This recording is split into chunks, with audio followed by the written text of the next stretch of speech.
Good morning. आज हम लोग क्लास 8 का चैप्टर नंबर 6 ले रहे हैं, लिटरेचर का ए बॉन्ड फॉर लाइफ। तो ये बेसिकली एक हेलन केलर जो थी उनके बारे में लिखा गया है और उनकी बायोग्राफी जैसा ही है। तो इस चैप्टर को स्टार्ट करते हैं। American author, activist and lecturer Helen Keller was the first deaf blind person to receive a bachelor of arts degree. तो पहली ऐसी लेडी थी जो डेफ ब्लाइंड थी और उनको बैचलर ऑफ बीए की डिग्री मिली थी। She lost her eyesight and hearing after a mysterious fever struck her when she was 19 months old. तो उनकी आईसाइट और जो हियरिंग पावर थी वो एक फीवर आने के बाद में वो चली गई थी। As she grew older, Helen felt a burning desire to speak and frustrated by her inability. So, Helen felt a burning desire to speak and frustrated by her inability became stubborn and wild. तो उनकी बहुत desire थी, बहुत इच्छा थी बोलने के लिए, बट वो फ्रस्ट्रेट हो गई थी, वो बोल नहीं पाती थी, इसलिए वो स्टबॉर्न हो गई थी। स्टबॉर्न मीन्स जो जिद्दी हो जाते हैं, and wild. Fortunately her parents learns about the Perkins institute for the blinds. तो एक इंस्टीट्यूट था परकिंस, उसके बारे में उनके पेरेंट ने सुना था। परकिंस इंस्टीट्यूशन जो था first school for the blind in the United state and it was founded in 1829। ये आपकी बुक में पीछे वर्ड्स टू नो में दिया गया है। ओके, हाँ। The institute sent the 20-year-old Annie Sullivan to instruct Helen at her home. तो इंस्टीट्यूट ने एक टीचर को भेजा, एनी को, तो हेलन को घर में सिखाने के लिए। This extract from the autobiography the story of my life talks about Annie's arrival at Helen's home and how from then on everything acquired a new meaning in her life. तो ये एक chapter जो है एक extract लिया गया है, story of my life talks about Annie's arrival at Helen's home. तो चैप्टर को स्टार्ट करते हैं। आप अपनी बुक से भी साथ में पढ़ते जाइए, so that you will get a better understanding of the chapter. The most important day I remember in my life is the one on which my teacher Annie Mansfield Civilian came to me. तो सबसे important दिन उनको याद है अपनी उनकी life में, वो जब उनकी टीचर आई थी तो एनी के लिए, हेलन के लिए, तो वो सबसे बहुत यादगार दिन था। I am filled with wonder when I consider the immeasurable contrast between the two lives which it connects. तो पूरी एकदम बहुत एक्साइटेड थी वो। और यहाँ लिखा है, I consider the immeasurable contrast between the two lives which it connects. जो उनकी पहले की लाइफ थी, जो एनी उनकी लाइफ में आई, उसकी लाइफ और बाद की लाइफ में उनको बहुत कॉन्ट्रास्ट लगा। मतलब उनकी लाइफ एकदम चेंज होगी एनी के आने के बाद। It was the 3rd of March 1887, 3 months before I was 7 year old। तो जस्ट जब वो 7 ईयर होने वाली थी, उसके जस्ट 3 दिन पहले की बात है। On the afternoon of that eventful event day I stood on the porch डम एंड एक्सपेक्टेंट। तो जो आफ्टरनून में वो जब वो आने वाली थी, वो पोर्च जो बाहर का, जो जहाँ पार्किंग का जहाँ एरिया होता है, जहाँ पे एक शेड सा बना रहता है घर के बाहर वाला, बरामदा के बाहर का, उसको पोर्च बोलते हैं।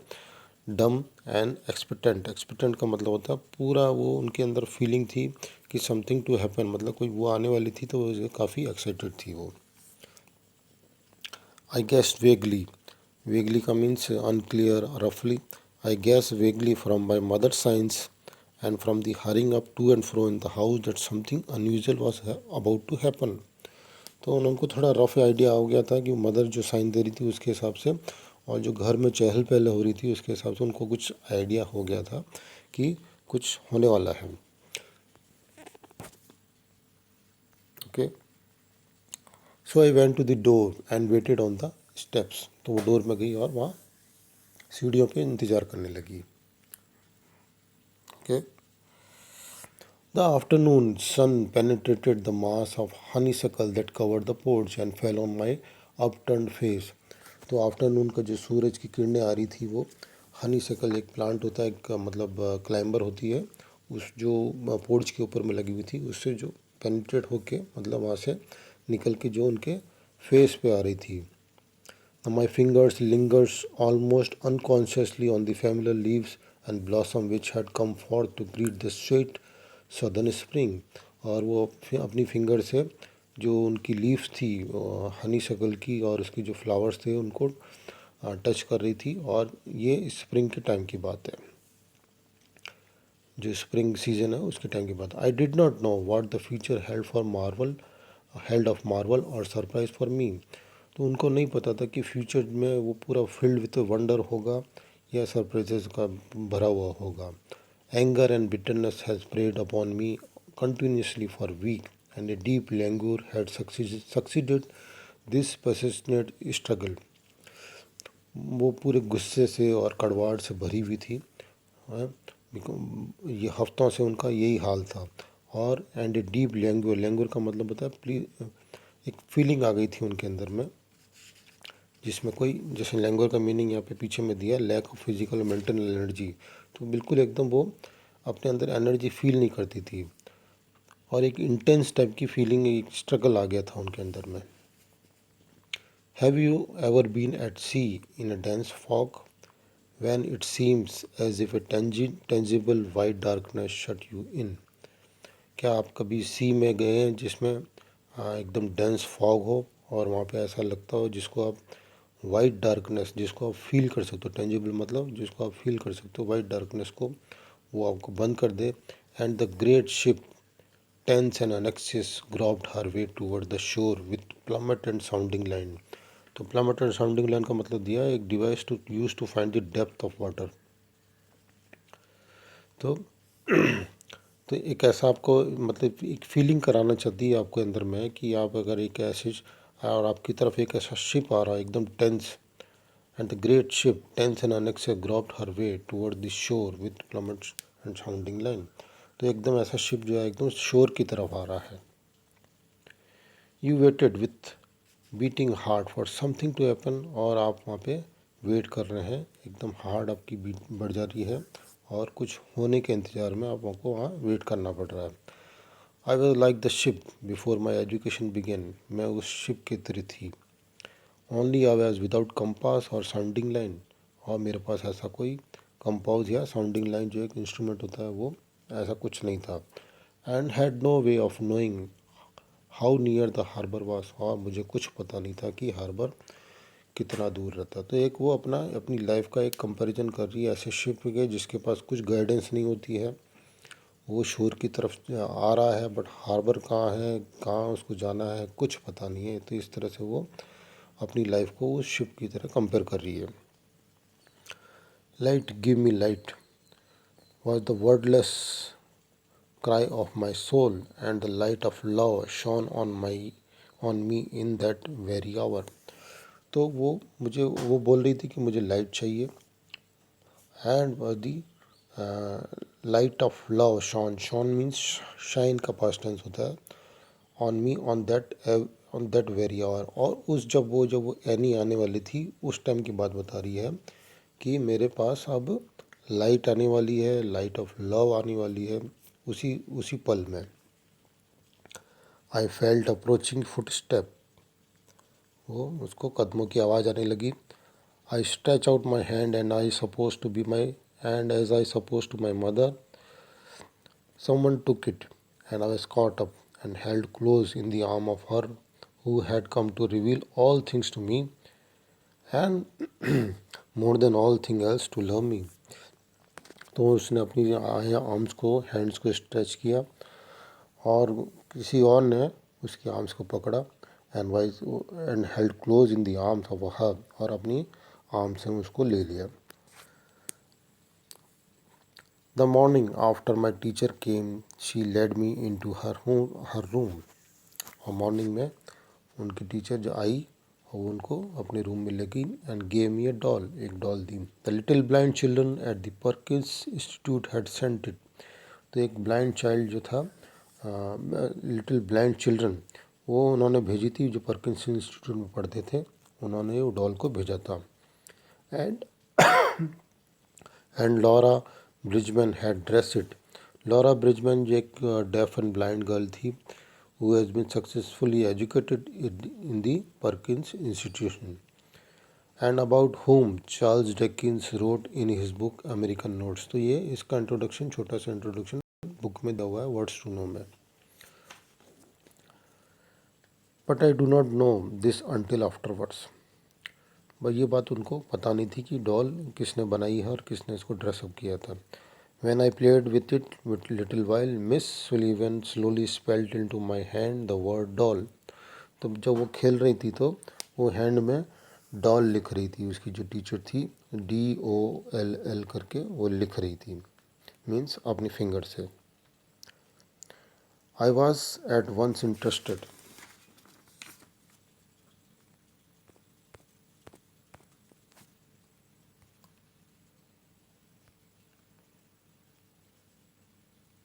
Okay, in the figure play and try to imitate it. तो जिस तरह से वो लिख रही थी तो उसको ये बहुत अच्छा लगा हेलन को कि वो फर्स्ट टाइम वो इस तरह से देख रही थी कि कोई उसको इस तरह से सिखा रहा है. तो वो उसकी नकल करने लगी. When I finally succeeded in making the letters correctly, तो जैसे वो लिख रही थी वो हेलन भी उसी तरह से लिख रही थी. I was flushed with childish pleasure and pride. तो जब वो सीख गई एकदम से तो उसको बहुत खुशी हुई, बच्चों की तरह खुश हुई और प्राइड भी फील हुआ कि वो उसने सीख लिया है. Running downstairs to my mother and I held up my hand and made the letters for doll. तो वो मदर के पास गई और उसने उनको बताया. I did not know that I was spelling a word or even the words existed. उनको पता भी नहीं था कि वो स्पेल कर रही है वर्ड्स को या वर्ड कुछ एग्जिस्ट भी करते हैं. I was simply making my fingers go in monkey like imitation.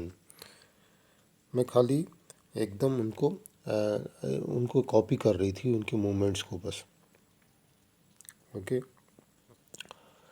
In the days that followed, I learned to spell in this uncomprehending way a great many words. और काफ़ी दिनों तक उसके बाद में वो सीखती रही. अनकॉम्प्रीहेंडिंग मतलब यहाँ पीछे मतलब दिया है, इसका मीनिंग दिया हुआ है अनकॉम्प्रीहेंड without understanding.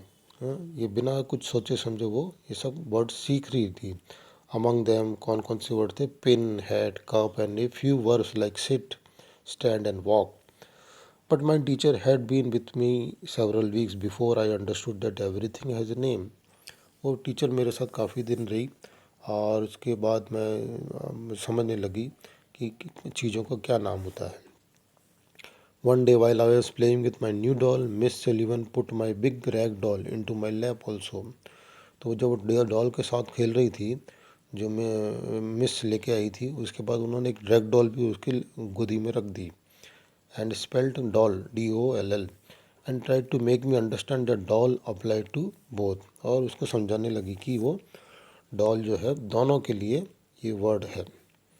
Earlier in the day we had a tussle over the words mug and water. और इससे पहले उसी दिन उनके बीच में थोड़ी टसल मीन्स थोड़ा सा इस तरह से समझाने में बातचीत हुई थी उनकी मग एंड वाटर के बारे में. दोनों इस बात पे एग्री नहीं थे कि वो मग समझाना चाहती थी बट ये समझ नहीं पा रही थी. Miss Sullivan had tried to impress it upon me that mug is mug and that water is water. That means MUG is mug and WATER is water. वो उसको समझाना चाह रही थी.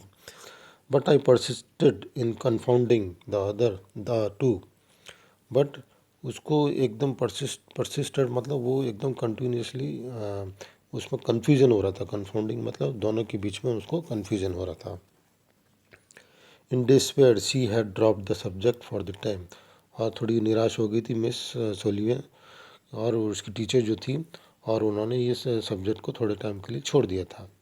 Only to renew it at the first opportunity. बाद में जब भी टाइम मिलेगा उसको वापस से ये सब्जेक्ट को लेगी.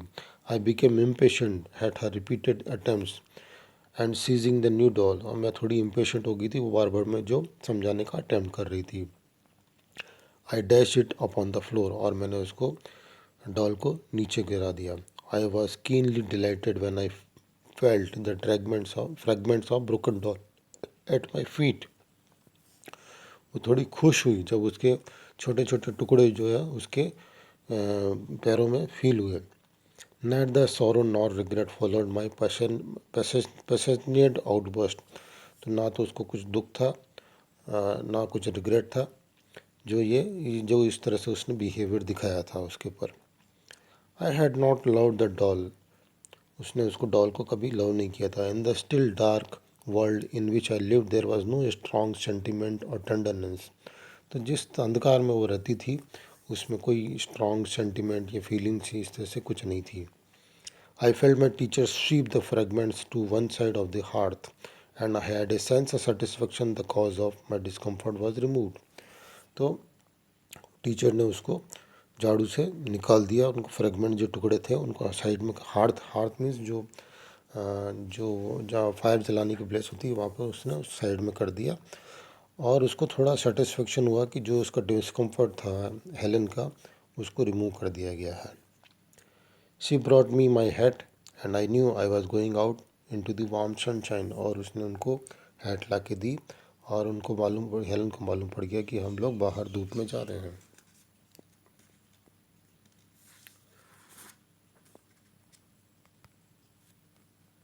Okay, now now this thought, if a wordless sensation may be called a thought, made me hop and skip with pleasure। तो जो बाहर जाने की बात आई तो ये बहुत खुश हुई। Hop and skip with pleasure मतलब बहुत कूदी और इस तरह से, मतलब अच्छी सी फीलिंग आई इसको बाहर जाने के लिए। We walk down,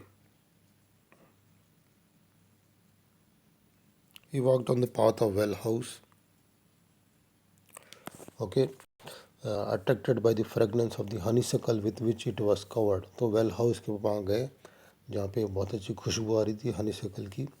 someone was drawing water and my teacher place my hand under the spout. कोई जो वहाँ से हैंड पम्प से पानी निकाला था और उसके मुंह पे टीचर ने जो हैंड पम्प का माउथ होता है उसके ऊपर उसने उसका हाथ रख दिया। As the cool stream gushed over one hand, she spelt into the other the word water। तो जब वो वाटर एक हाथ में लग रहा था तो दूसरे हाथ में उसने वाटर WATR लिखा अपनी फिंगर से, first slowly and then rapidly. I stood still, my whole attention fix upon the motion of her finger. तो जैसे जैसे वो लिख रही थी वो हेलन जो है उसकी मूवमेंट पे ध्यान दे रही थी। Suddenly I felt a misty consciousness of something forgotten, a thrill of returning thought, and somehow the mystery of language was revealed to me। तो आज के दिन उसने इस तरह से एकदम जो रहस्य था लैंग्वेज का वो अपने आप को सीख लिया उसने।